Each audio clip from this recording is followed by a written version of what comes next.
want to tell you something I don't think anyone told me before I moved here. Everyone talks about moving to a new country like it's this grand adventure, and it is for the first couple months. You're mesmerized by everything, the architecture, the food, the novelty of being somewhere new. But then reality hits and you start questioning everything. Was this the right decision for me? Is it actually worth it? And why does something as simple as missing a festival from home makes me want to cry? I am at that stage right now and I'm not going to sugarcoat it for you, but I also want to tell you about this chapter, as hard as it's been, what has given me. Because there is always a silver lining, and there are actually many, and I wouldn't trade what I discovered about myself for anything. So this is that video. If you're new here, hi, I'm Yasmin. This is my digital diary of my 20s, based in Bucharest, Romania. I didn't move here for a job or solo travel or a fresh start the way that people imagine it. I moved here when I got married, which means I arrived in a brand new country with a brand new life, figuring out how to be a wife and how to exist in a place I've never been before, both at the same time. Back home, I had my people, my friends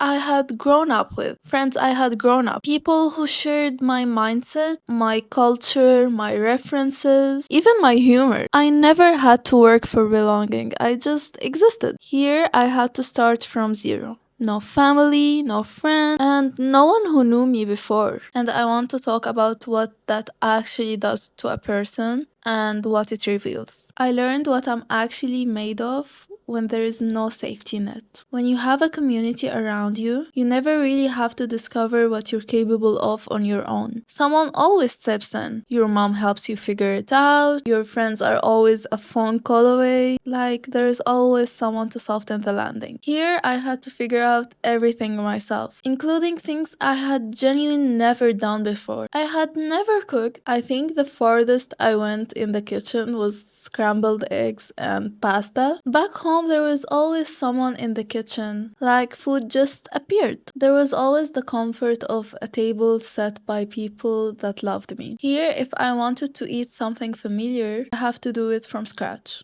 Something that tastes like home for me. There is no other option but to make it myself. And it's like this bittersweet feeling because it both feels like a punishment somehow, but it also feels like one of the most things I'm proud of. Like, I made things I never knew I would do in my life. Things I thought were impossible for me. And every time it worked, something in me shifted. Like, oh, I can do hard things. I didn't know that about myself before. Making friends from scratch is generally the hardest thing in my life. I want to be real about this one because I feel like no one says it directly. Making friends as an adult in a different country with a different culture is really hard. Back home, my friendships were built on years of shared context. Same school, same references, same way of understanding the world. We didn't have to explain ourselves to each other. And I do have friends from other countries, people I met on vacation, people I connected with online. And those friendships are really special, but there is a specific ease with the shared culture and context thing. It's like a shorthand, a way to be understood without needing for a translation. Here I'm learning how to cross this gap, and it does take more effort, more vulnerability, and more patience with myself when I feel like I don't quite fit yet. I'm not going to pretend like I figured it out because I haven't, but I'm learning that the discomfort from reaching out of your comfort zone in a friendship, that's not a sign you're doing it wrong. That's just what growth feels like from the inside. Being exposed to a different culture showed me who I really am. Here's something I didn't expect. Being immersed in a different culture didn't make me lose myself. It made me find myself. When everything around you is unfamiliar, you start noticing your own references in a way you never done before. Like, what do I actually like? Not what I was surrounded by. What do I genuinely choose? And one thing that significantly changed is my clothing style. I started experimenting more, trying things I never thought of back home, where there was an unspoken dress code. Suddenly, I didn't have those restrictions. I had the freedom to experiment and choose what I really liked. I also discovered more activities I love that I never had access to or thought about before. I started always saying yes to things that felt new, just out of curiosity. And the beautiful irony is, the more I was exposed to other ways of living, the more I understood what was uniquely mine, the more I appreciated where I came from. And that's why I started holding my culture closer, afraid of losing it. And this one actually surprised me. I thought being away from home would make me detached from my culture, but it did the opposite. When a festival I've celebrated my whole life came,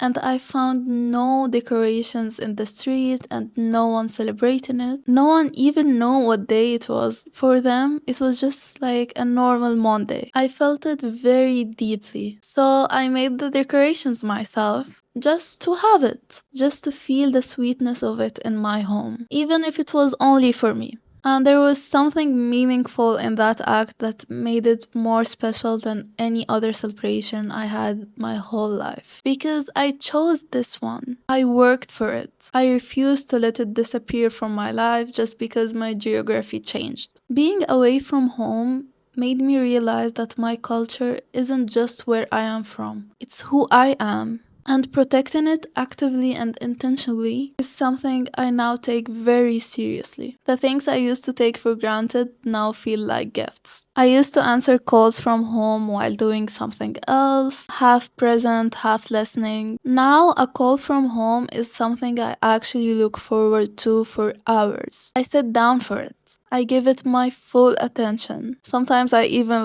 put it on my calendar because now I know the weight of it. It's the same with my friends back home.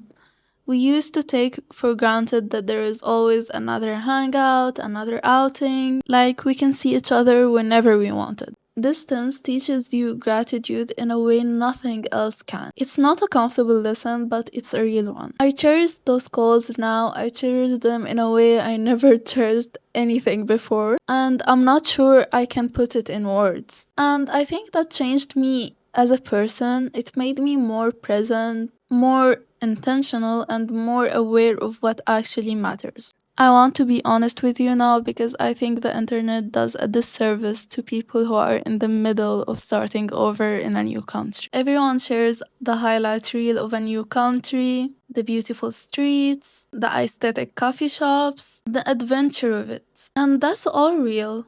Romania is a really beautiful country, and the people here are so kind and helpful to me. But no one really talks about month 4 or 5 when you wake up and start questioning everything. When the novelty fades and the homesickness sets in, and you start wondering if you made the right choice. I am in that season right now, and homesickness is really sickening. I miss the warmth and not just the weather, although I'm so tired of it being so cold here for so long. I need summer back, but I mean the warmth of familiarity, of people who know me, of a place that feels like mine without effort. And I think it's okay to say that. I think it's okay to hold onto multiple things at once. It is hard and I am so grateful. It is not what I expected and I'm growing. I miss home and I'm becoming a person I'm really proud of. Those things are not contradictions. They're just the truth. If you're watching this and you're in the middle of something big, a move, a new chapter, a start over, a season that's way harder than you thought it would be, I just want you to know that questioning is part of it. It doesn't mean you got it wrong. Starting over is hard. Adjusting is hard. Missing people is hard. And none of that cancels out the fact that you're doing something really brave. Thank you for being here and watching this little diary of mine. If this resonates with you, subscribe. I'm here every week sharing the real version of this chapter. I'll see you in the next one. Bye bye.